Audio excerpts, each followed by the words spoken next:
अगर आप न्यूज़ देखोगे तो हाल फिलहाल में आपको एक स्प्लिट अनाउंस होता हुआ देखने को मिला है 1:10 के रेशियो में। एंड सेकंड आपको जो है एक बोनस भी अनाउंसमेंट होता हुआ देखने को मिल रहा है 2:1 के रेशियो में। सो इन्हीं की बातों के ऊपर हम डिस्कस करेंगे, क्या बोनस एंड स्प्लिट को देखकर हमें इनके अंदर इन्वेस्टमेंट करनी चाहिए। एंड साथ में जानेंगे पेटीएम की जो सिचुएशन चलती देखने को मिल रही है, ऐसे माहौल में क्या इसके अंदर निवेश करना चाहिए, होल्ड करना चाहिए, येस बैंक का जो नेक्स्ट टारगेट है क्या होने वाला है।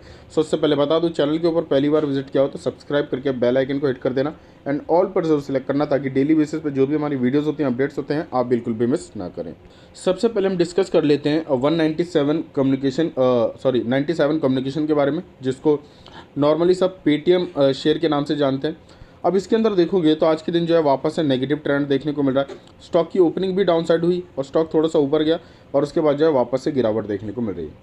एंड दूसरी ओर देखोगे लास्ट 5 डेज़ के अंदर तो स्टॉक 11% का रिटर्न दिखा रहा है और एक अच्छी खासी तेज़ी जो है स्टॉक के अंदर वापस से देखने को मिल गई। लाइक जैसे कि लगातार गिरावट के बाद अगर आप देखोगे तो स्टॉक के अंदर एकदम बाइंग प्रेशर आया और 12% जो है आपको स्टॉक लगातार भागते हुए देखने को मिला। वापस से जो इसके अंदर कंसोलिडेशन देखने को मिल रहा है।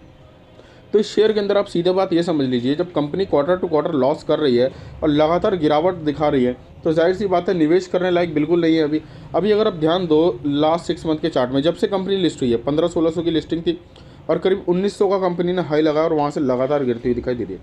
वहाँ से अगर आप देखोगे सिर्फ 4 से 5 महीने के अंदर जो है स्टॉक 62 से 63% खत्म हो चुका है। बीच बीच में कितनी बार तेज़ी दिखाने की कोशिश की है कंपनी ने, बट कोई फ़ायदा नहीं, क्योंकि कंपनी के फाइनेंशियल हेल्थ स्टेबल है ही नहीं। फाइनेंशियल नंबर्स देखोगे अगर आप, दिसंबर में कंपनी को 535 करोड़ का लॉस हुआ था, ठीक है। जून के अंदर देखोगे 380 करोड़ का लॉस हुआ। अगेन सितंबर में देखोगे 472 करोड़ का लॉस बढ़ता हुआ दिखाई दिया। दिसंबर में जो है बढ़कर 778 करोड़ का लॉस, मतलब लॉस जो है इसके अंदर रिकवरी भी नहीं देखने को मिल रही। लगातार जो है इस कंपनी को घाटा जो है होता हुआ दिखाई दे रहा है और वो भी क्वार्टर टू क्वार्टर जो है बढ़ता हुआ दिखाई दे रहा है। तो ये एक बहुत बड़ा नेगेटिव साइन है स्टॉक से दूर रहने के लिए। एंड दूसरी बात, बहुत से लोग जानते ही नहीं है कि स्टॉक के अंदर अचानक तेज़ी आएगी। ऐसा क्या हुआ कि अचानक पेटीएम शेयर को जो है खरीदने के लिए लोग अब पागल हो गए और कंपनी के जो शेयर वैल्यू है अचानक तेज़ी से भागने लगे। 10-10, 12-12% तक की जो है उछाल देखने को मिली। सो इसके पीछे रीज़न यही है, पेटीएम के जो शेयरों के पीछे जो तेज़ी की सबसे बड़ी वजह है फिनटेक फर्म पेटीएम की जो पेमेंट करेंसी कंपनी है 197 कम्युनिकेशन ने 15 मई को कहा था कि Raheja QBE general insurance company limited का जो अधिग्रहण है, मतलब एक्विजिशन है के लिए जो है सबसे पहले घोषित डील की जो है समाप्त कर दिया गया। एंड साथ ही कंपनी ने ऐलान किया कि वे नए आवेदन जो है जारी करेंगे, नए जनरल बीमा लाइसेंस के लिए मंजूरी मांगेंगे। एंड कंपनी का उद्देश्य है, टारगेट है कि 74% का जो अपफ्रंट इक्विटी हिस्सेदारी है, जो स्टेक है, ये उनको जो है आप जो है मिलती हुई दिखाई दे, जिसके चलते जो है 197 कम्युनिकेशन जो है इसके ऑफिशियल जो है प्रोमोटर बनते हुए दिखाई देंगे। और सबसे ज़्यादा स्टेक होने के कारण कंपनी का फ्यूचर में लॉस या प्रॉफिट के जो मालिक हैं ये आपको पेटीएम कंपनी जो है बनती हुई देखने को मिलेगी। दूसरा अगर आप ध्यान दो तो अलीबाबा एंड एएनटी ग्रुप, ये क्या है, पेटीएम मॉल की तरफ से जो है एग्जिट करते हुए दिखाई दे रहे हैं और कंपनी ने अनाउंस किया है पेवर टू ओएनडीसी। अब ओएनडीसी क्या है, तो आप यहाँ पर ध्यान दीजिए कि जो इसका ई कॉमर्स फर्म है पेटीएम का, पेटीएम मॉल, इसके अंदर जो आपको 2 बड़े इन्वेस्टर देखने को मिलते थे, अलीबाबा एंड एएनटी ग्रुप। इन्होंने क्या है इसमें से एग्जिट कर दिया है, लेकिन फिर कंट्रीज ने क्या किया है, ओपन किया है नेटवर्क फॉर डिजिटल कॉमर्स, जिसको ओएनडीसी कहते हैं, और ये एक्सप्लोर करेंगी नई अपॉर्चुनिटीज़ नए एक्सपोर्ट बिजनेस के साथ। और अगर आप इन्वेस्टमेंट की बात करें तो मैं इससे बिल्कुल दूर रहने की सलाह दूंगा। लॉस मेकिंग कंपनी है, जब तक रिकवरी के कोई साइन नहीं आ जाते तब तक जो है इसके अंदर एंट्री नहीं लेनी। अगर आपने होल्ड कर रखा है ऊपर के लेवल से तो मेरे हिसाब से जो है स्टॉक को एग्जिट कर देने में ज़्यादा बेटर रहेगा, क्योंकि स्टॉक के जो लेवल है गिरावट है 380 रुपये तक भी जो है डाउन आते हुए देखने को मिल सकते हैं। एक कॉर्पोरेट एक्शन की बात करें तो जैसे कि आप देख सकते हो 18/5/2022, ठीक है, जैसे कि आज की जो है आपको एग्जिट देखने को मिल जाती है। एंड ये जो है आपको आखिरी दिन देखने को मिलता है। अगर आपको बाय करना है स्टॉक स्प्लिट के लिए, मतलब कि 10 रुपये के फेस वैल्यू को 1 रुपये किया जा रहा है। अगर आपके पोर्टफोलियो में 1 शेयर होगा तो उसके बदले 10 शेयर दे दिए जाएंगे। अगर आपके पोर्टफोलियो में 1000 शेयर होंगे तो उसके बदले जो है 10,000 शेयर जो है दे दिए जाएंगे।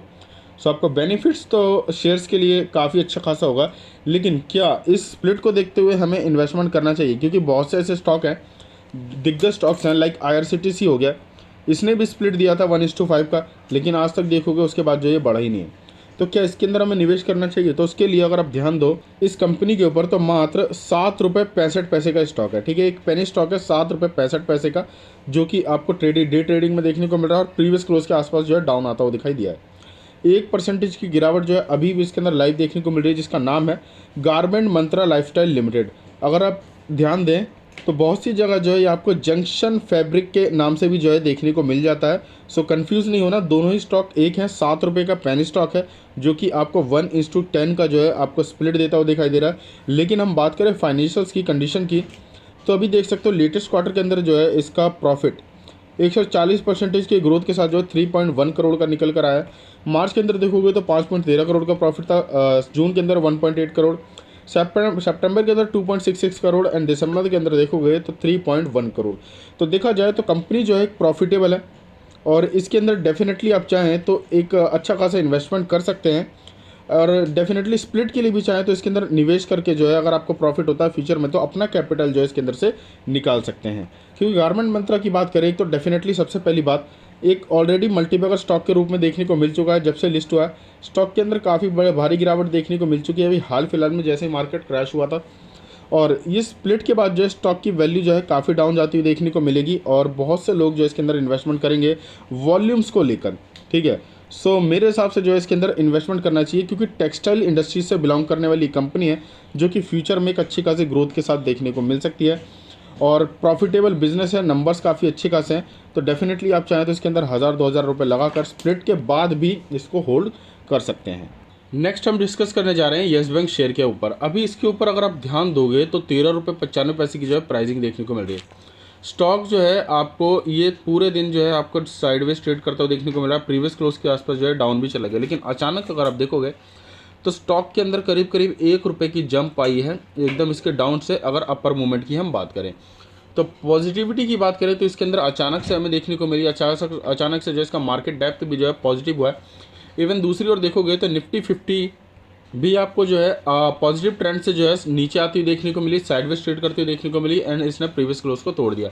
बट उसके अगेंस्ट अगर आप देखोगे तो येस बैंक की परफॉर्मेंस जो है पॉजिटिव है। इसके पीछे न्यूज़ क्या है तो आप देख सकते हैं 24 मिनट पहले ही अपडेट निकल कर आया है कि येस बैंक ने ARC डील जो कि फाइनल स्टेज पे चलती दिखाई दे रही थी सरफ्स एंड JC फ्लावर्स की तरफ, ये एक रेस सोर्स में देखने को मिली थी और इसी को लेकर जो है एक बहुत बड़ा अपडेट निकल कर आया है। जो इसका असेट रिकंस्ट्रक्शन कंपनी है, जो प्लान्स है जो ताकि इस कंपनी के जितने भी NPAs हैं इसको क्लियर किया जा सके, कंपनी के डेब्ट्स को क्लियर किया जा सके और जितना भी इसका नेगेटिव ट्रेंड आया है इसको कंपनी को वापस से जो है पहले की तरह जो है पॉजिटिव किया जा सके। सो उसी के रिगार्डिंग ये आपको डील देखने को मिल रही थी और बहुत जल्द JC फ्लावर एंड सरफ्स इन दोनों की तरफ से जो है आपको फाइनल स्टेज पे जो है या अनाउंसमेंट होती हुई देखने को मिल सकती है बस कुछ समय। और उसके बाद जो है आप देख सकते हो कि येस बैंक का जो परफॉर्मेंस है आने वाले समय में आपको मल्टीफोल्ड रिटर्न के साथ जो है देखने को मिलेगा। मैं बस आपको इस स्टॉक को 2 साल होल्ड करने की सलाह दूंगा। मैं पहले भी स्टॉक को सेल करने की सलाह नहीं दे रहा था। एक बहुत बड़ा प्राइवेट बैंक है ये, जो कि किसी फ्रॉड के कारण जो है गिर चुका था, लेकिन सबसे बड़ी बात इसको जब से SBI ने संभाला है और बड़े बड़े बैंकों ने इसका अंदर हिस्सा लिया है, डेफिनेटली तब से जो है स्टॉक की वैल्यू और इसकी परफॉर्मेंस काफ़ी ज़्यादा जो है सॉलिड होती हुई देखने को मिली है। अगर आप चाहें तो इस लेवल पे भी जो है इसके अंदर एंट्री ले सकते हैं, 500,000 रुपये लगाकर जो है करीब करीब 1-2 साल के लिए जो है छोड़ सकते हैं एक अच्छे खासे रिटर्न के लिए। बाकी हम बात करें बोनस की, जो लेटेस्ट अभी हाल फिलहाल में 2:1 का जो बोनस अनाउंसमेंट हुआ है, तो उसके लिए आप नेक्स्ट जो स्टॉक है कॉर्पोरेट एक्शन के ऊपर ध्यान दोगे तो आपको 19/5/2022, ठीक है, आपको इसके अंदर अभी भी मौका मिलता है। मतलब आज का दिन तो है ही आपके पास खरीदने के लिए, बाइंग के लिए, कल का दिन भी जो है आप इसके अंदर खरीद सकते हैं और उसके बाद परसों जो है आपको ये बोनस आपको डेफिनेटली मिलता हुआ देखने को मिलेगा। मतलब 20 तारीख 5वां महीना 2022 को जो है आपके पोर्टफोलियो के अंदर जो है बोनस दे दिए जाएंगे, एक के बदले 2 शेयर, ठीक है। अगर आपके पोर्टफोलियो में 1 शेयर होगा तो उसके बदले जो है 2 शेयर बोनस के रूप में दिए जाएंगे सेम वेस वैल्यू के साथ। तो डेफिनेटली आप चाहें तो स्टॉक को जो है बाय कर सकते हैं। लेकिन इस कंपनी की परफॉर्मेंस की बात करें तो सबसे पहले आप इसका नाम देख लीजिए, सिंधु ट्रेड लिंक्स लिमिटेड इस कंपनी का नाम है, जो कि फाइनेंशियली अगर आप परफॉर्मेंस बेसिस पे देखेंगे तो एक अच्छे खासे प्रॉफिट्स के साथ देखने को मिलती है। 28.22 करोड़ का प्रॉफिट जो 415% के जंप के साथ लेटेस्ट क्वार्टर के अंदर निकल कर आया था। मार्च के अंदर 55 करोड़ का लॉस था, जून के अंदर रिकवरी हुई, सिर्फ 20 करोड़ का लॉस रह गया, सितंबर के अंदर 28 करोड़ का लॉस, लेकिन दिसंबर में जो है ये प्रॉफिट आ चुका। तो देखा जाए तो कंपनी 3-4 क्वार्टर से जो है लॉस में थी, अभी जो है प्रॉफिट में आई है। तो क्वार्टर 4 का जो रिजल्ट है ये काफ़ी ज़्यादा डिपेंड करता है कि कंपनी की तेज़ी जो है कहाँ तक जा सकती है। लेकिन फिलहाल अगर आप देखोगे तो इस न्यूज़ से जो है स्टॉक के अंदर अपर सर्किट लगा हुआ है, अभी भी जो है 4.96% की तेज़ी देखने को मिल जाती है। अगर आप लॉन्ग टर्म बेसिस पे इसका चार्ट देखोगे तो एक मल्टीबैगर के रूप में देखने को मिला और एक बड़ी कंसोलिडेशन जो है अभी हाल फिलहाल में हमें देखने को मिली है। बोनस के बाद डेफिनेटली जो है इसके चांसेस हैं स्टॉक के अंदर तेज़ी देखने को मिल सकती है, लेकिन मैं टोटली बता दूं डिपेंड करता है क्वार्टर 4 के रिजल्ट के ऊपर। तो आपको रिजल्ट के ऊपर